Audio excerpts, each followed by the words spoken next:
Ano ba, de? Gutom ka na ba, de? Ha? Gutom ka na? Ba, de? Halika na, pupunta na tayo sa taas ng burol para kumain. Sa wakas mga boss, nakita natin ulit si Buddy.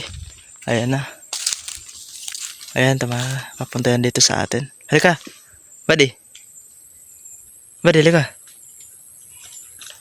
Ayan na mga boss.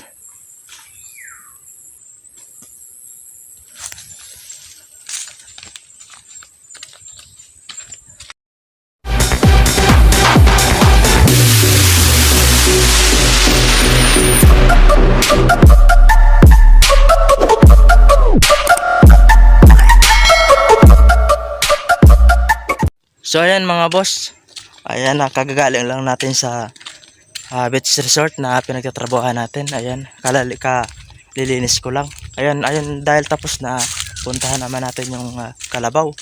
Kasi yun, ilang araw ko na din siyang hindi nadadala sa tubugan. Ako yung kanyang naghihila. Kaya ngayong araw mga boss, pupuntahan natin. Ako naman yung magdadala sa kanya dun sa taas ng burol para pakainin. Ayun, samahan niya ako mga boss.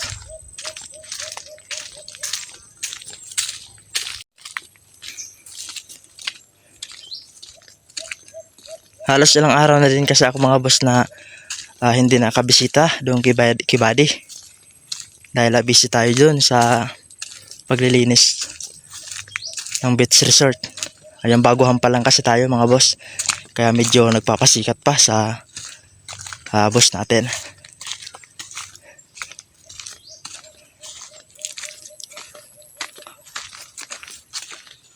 Ayan, dito na ako dumaan sa baba ng burol kasi hindi nakakapagod dito.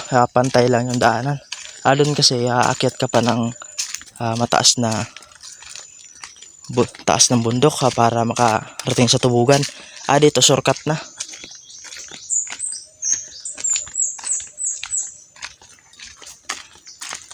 Kung kailan pa naman sobrang init, ngayon pa naman ako sinipon at saka inubo. Kaya kung mapapansin nyo mga boss, yung boses ko ibang iba, malagong.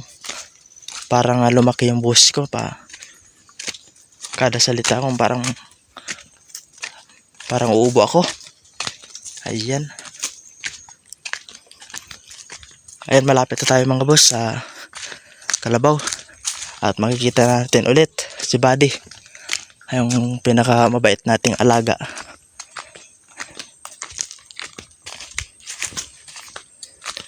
Bukas mga boss, magbibingwi tayo dyan ng tilapia.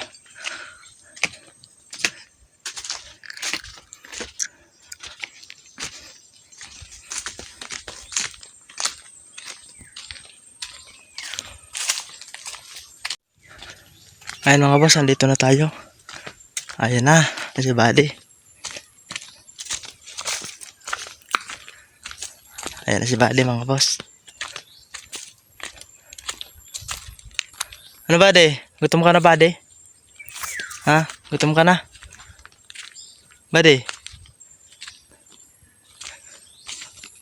Halika na, pupunta na tayo sa taas ng burol para kumain.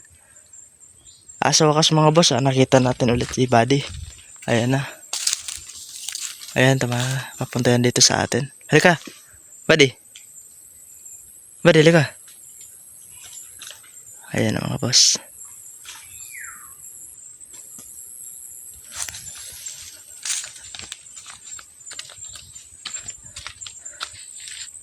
So paano mga boss,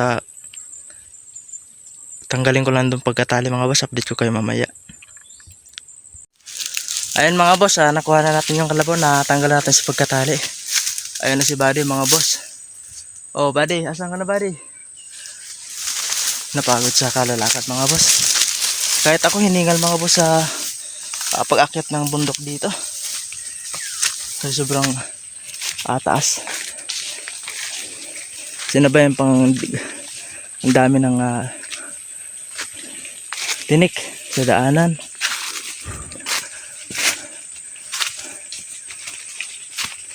Yan, kung mapapansin niyo mga boss, halos lahat ng parte dito sunog na.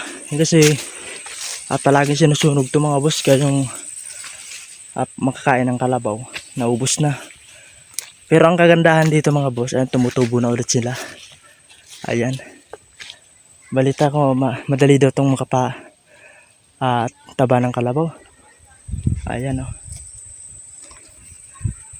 Ano buddy? Handa na kayong kumain buddy? Ayan, akyat tayo dun. Ayan mga boss, natali ko na yung kalabaw. Ayan. Dito ko siya tinali mga boss sa baba lang. Kasi di ko pa sila dito nalagay. Doon sa taas, sa palagi. Dito naman kasi meron mga nakatubong bagong silang na damo. Ayan si buddy mga boss.